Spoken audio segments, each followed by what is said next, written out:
So globally, how is the pandemic looking? And according to data collected by Bloomberg, more than 5.22 billion doses have been administered, enough to fully vaccinate 34% of the global population. The 5.22 billion doses have been administered across 183 countries. The latest rate is roughly 40.2 million doses a day globally. Let's look at Ghana's situation also. And you look at the new cases still rising at 630, active cases now 7,024, confirmed cases now 118,266, and you have recoveries at 110,225, and deaths, which has crossed the 1,000 mark with 17 on top, 1,017. And you can see the red inks in the map there, with Greater Accra still leading, followed by the Ashanti region. And you can tell that there are other regions that have been named as hot spots. The Bono region is one of them. Well, thankfully, Director of Health Promotions at the Ghana Health Service, Dr. Dacosta Boaje, is joining me via Zoom for a conversation. Doc, I'm grateful for your time once again. Let's start with the rollout of vaccines from tomorrow. Thank you so much, Aisha. For tomorrow, I think we're starting tomorrow, and some regions will be starting on the 1st. So I know Greater Accra, for example, is starting tomorrow, and they have received the AstraZeneca. So people who had their first doses between the 10th of March upwards will have the opportunity to go to the various centers to take their second jabs. We have come up with the centers and the locations which we have separated by social media. I've sent copies to Joy and other media outlets. Now, the various regions will also come up with such graphical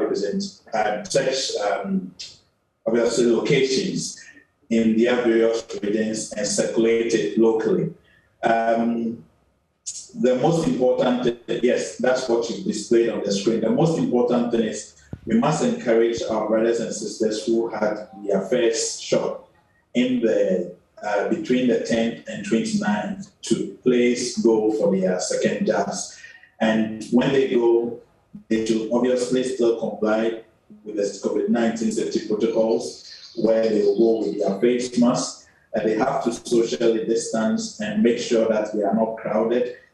And when it happens to be in a queue, they should obviously do it in such a way that it is not chaotic. We have apportioned the vaccines based on obviously the epidemiology and the populations within the various regions. So, Ashanti region, for example, like you heard from Dr. Tenkrine, have received 70,300. We have Ahafo, they have about 3,400. Bono region, about 9,000, and Bono East, about 8,000. Now, let me say that aside this vaccination exercise, we have also initiated some strategy to ensure that the COVID-19 enforcement is enhanced.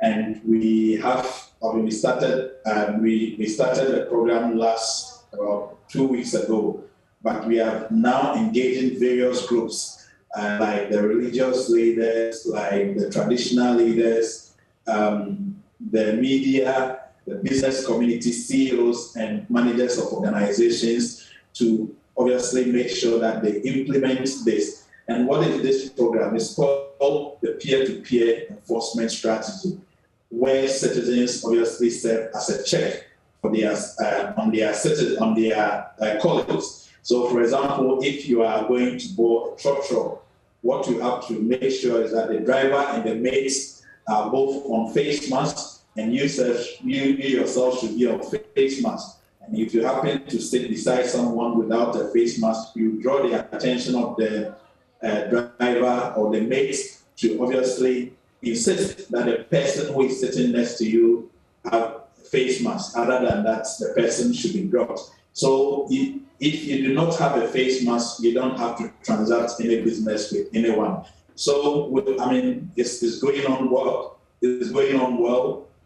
We met with the transport unions, and I remember the last time your concerns about them providing Veronica buckets and everything. We have obviously detailed that to them, and they are also forming their own enforcement, or let's say a task force, to make sure that they enforce this in the various stations.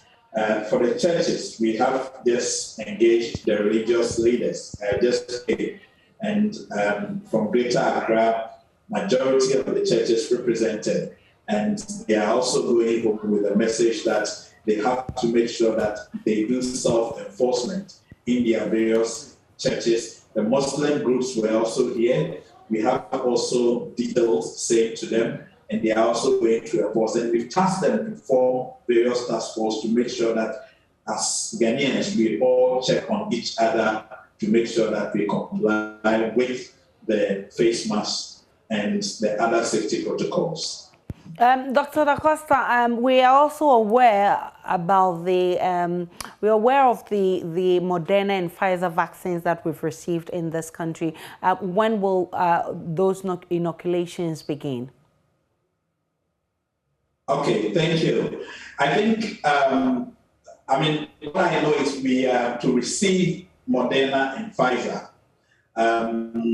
So I know that we have some fridges for those vaccines where UPS, Cosmos, and the ministry distributed to all the regions, because those vaccines, they are stored in negative cold chain. So we have actually distributed to the regions, waiting to receive them, and we will plan and inform the country as we get them.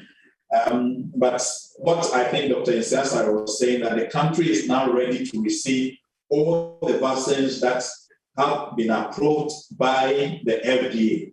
So we are ready to receive all the vaccines, and we have the facilities to store those vaccines at the temperatures at the required temperatures. So that is it. But I know from now till first and second week, we will be receiving more vaccines. So we are on. And I think the government is exploring all avenues to get the vaccines in country for citizens to be inoculated. We've, in the last few days, crossed the 1,000 mark. I mean, when you're talking about COVID deaths, we've crossed that mark. Is this something that is getting the Ghana Health Service worried? And will this inform a new strategy? Thank you so much. You see, one death is really too many for me. And I think that a face mask is something that will save your life. Why would you not wear your face mask? Honestly, we have to begin to start a conversation which we started long ago, living with the virus. Because you heard from Professor Apofo, we've known this, that we started this program with Beyond the Lockdown, where myself and the Honorable Minister of Information initiated it, because we should begin to be living with the virus. So we should begin to institutionalize some of the things that we are doing, because the virus is not going anywhere in the world. It has come to stay. So all we have to do now is to make sure that the preventive protocols becomes part of us, that we as citizens will comply. And there is no way around that than to comply with the safety protocols. It is the reason why we are using different strategies to make sure that Ghanaians actually adhere to the safety protocols, because that is the way out. Our message out there is that even after vaccination, you have to still wear your face mask. You have to continue to wash your hands. You have to socially distance, and you have to take care of yourself. You have to eat well to boost your immune system, because the virus has come to stay. And we have to find a way to institutionalize these safety protocols until such a time that as a country, we ourselves think that we should get rid of some of the safety protocols. It will be part of our daily activities. Dr. Abuaje, so from now till the end of our vaccination, I mean this batch of vaccination, starting with AstraZeneca tomorrow, followed by the Modena and Pfizer vaccines, what exactly do you expect to change? Would our situation get better? Okay, thank you. So, I mean, as we are vaccinated, let's look at the benefits of vaccination. Number one, we are saying that the vaccines will reduce hospitalization, of which I certainly know that based on the strategy that we have actually deployed, certainly as people patronize, hospitalization and critical cases will reduce over time.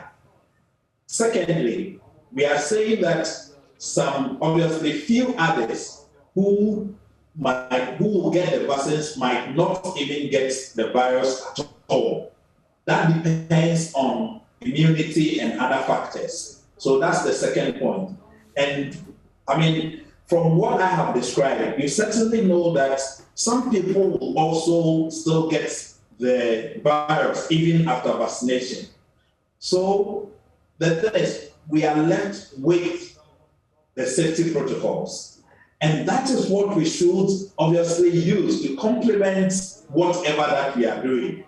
And it is the reason why we are saying we are asking citizens to be each other's keeper and serve as enforcers ourselves to make sure that when somebody is transacting business with you or having conversation with you, if the person do not have a face mask, please insist that the person should obviously go for his face mask or you do not engage the person at all. That is our surest bet. And I believe that it's a whole society approach. So we all do have a responsibility to make sure that we make this work by making sure that we comply with the safety protocols. There is nothing more and nothing else. That is what we need. Do we know the percentage of Ghanaians that have been inoculated so far?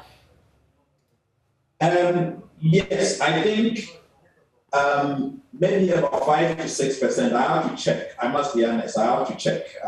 The last time I checked, it was around 5%. But our target is 20 million. Yes. And looking at the pace at which we're going, you think we can achieve this? Oh, yes.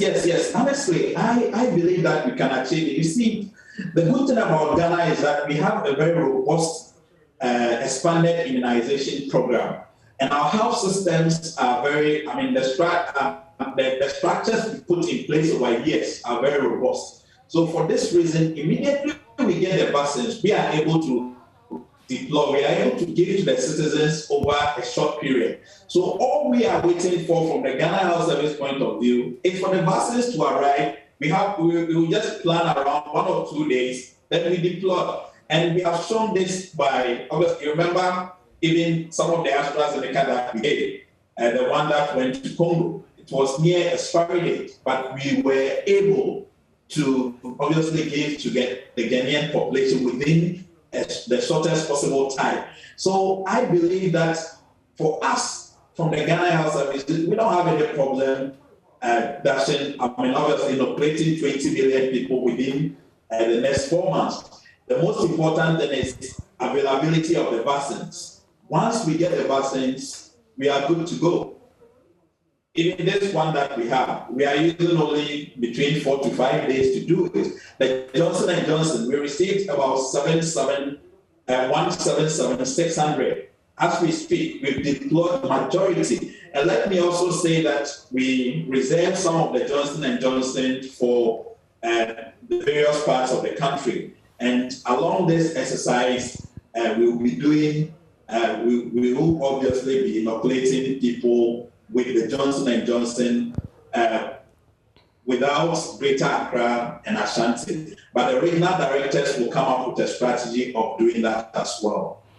Dr. Abuaje, I'm grateful for your time. He's Director of Health Promotion at the Ghana Health Service.